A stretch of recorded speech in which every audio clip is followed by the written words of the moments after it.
સ્વાગત છે મારા નવા મિની બ્લોગમાં ને ગાઈસ આજે તમારો ભાઈ બ્લોગ લઈને આવી ગયો છે અને આગલા બ્લોગમાં તો આપણે જે બાજરી વિશે તો ને આજે ગાઈસ કૂતરું તમારા મોહલ્લામાં હશે જ ગાઈસ આનો તો ખૂબ જ ત્રાસ છે કેમ કે અવનવા બી ગામમાં કૂતરા હોય છે અને આજે આપણે કૂતરા વિશે કહેવાના છે થોડું ઘણું તો ગાઈસ આની સમસ્યા તો બધા જ ઘરોમાં હશે પણ આ ગાઈસ આપણા હકદારો છે ગાઈસ હકદારો એમ છે કે ગાઈસ પહેલાં જ્યારે મનુષ્ય અને કોઈ બી જનાવરની મોટવાની વારી આવી હતી જ્યારે ગાઈસ આપણા હતા ને આ જમીન ગાઈસ એમને રમવા માટે ને બધું કરવા માટે ગમે તેને પ્રવૃત્તિ કરવી હોય તો તેમને આ જમીન આપી હતી ગાઈસ અને ભગવાને કીધું હતું કે આ જમીન હવે તમારે પણ જ્યારે આ કૂતરા બાપડા બિચારા બોલ્યા કે હવે અમે તો જમીનને તો શું કરીએ, જમીન તો આપી દો મનુષ્યને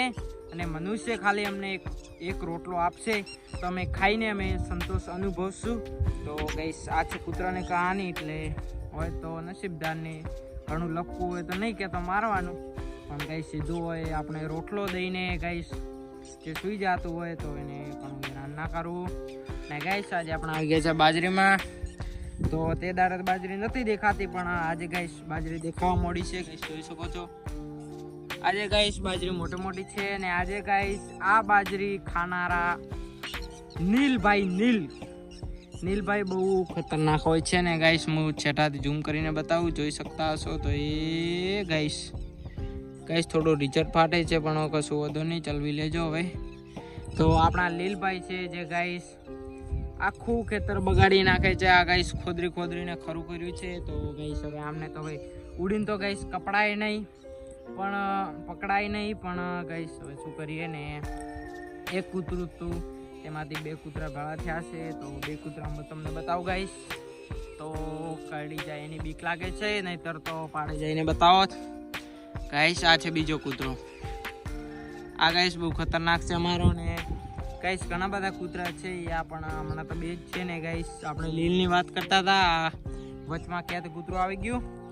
તો ગાઈસ લીલ જ્યારે ખેડૂત મિત્ર આપણો બાજરી વાવે છે ને જ્યારે બાજરી મોટી થાય છે ત્યારે ગાઈસ ત્યારે આ લોકો બહુ કરે છે ગાઈસ, બગાડ કરે છે ને હવે આ કૂતરું ભસે છે ગાઈસ. પેલા લીલ હારું ગાઈસ કૂતરું ભસે તો હવે મને લાગે છે કે હવે લીલનો દાડો ઉઠી જશે. તો કેવું ભોકે છે ગાઈસ જોઈ શકો છો. ભોકો ગાઈસ હવે આપણને સાંભળીને એ પણ ચૂપ રહી ગયા અને લીલભાઈ ત્યાં છે ને યુદ્ધ થવાનું છે ટૂંક સમયમાં. મને લાગે છે કે યુદ્ધ થશે પણ હજુ તો લીલથી કૂતરા પણ બીયાય છે ગાઈસ ને આ બેસીને બીયાય ને ગાઈસ હવે મને નથી લાગતું કોઈ થાય. તો આપણે આ બ્લોગનું ટાઇટલ મારીશું જનાવર, કેમ કે ગાઈસ હવે કૂતરું તો કોઈ ટાઇટલ ના મરાય કેમ કે થોડું આપણે પણ માન આપવું પડે.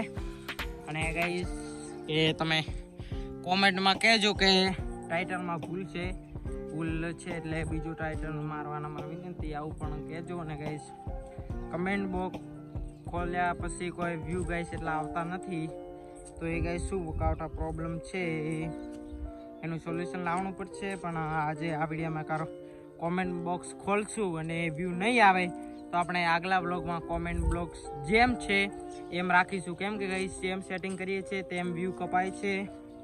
ને ગાઈસ આ છે ફુવારો જોઈ શકો છો. બીજું તો હવે શું બતાડું પણ આ તમને ફુવારા બતાડ્યા. ને ગાઈસ આ છે વાવેલી બાજરી એટલે કે પોખેલી બાજરી ને આ છે ગાઈસ પહેરેલી બાજરી જોઈ શકો છો ગાઈસ. આ છે બાજરી પહેરેલી છે ગાઈસ, છેક ત્યાં સુધી છે ને. ઓહો ગાઈસ લીલવણ જાણે જંગલનો રાજા એવું લાગે છે. તો ગાઈસ આજનો વ્લોગ એ આપણે સમાપ્ત કરીએ છીએ. તો બીજું તો શું કહું ગાઈસ, વ્લોગમાં અમારે તો મિનિટ પૂરી કરવાની હોય છે. તો આજનો વ્લોગ આપણે સમાપ્ત કરીએ છીએ. તો બાય બાય.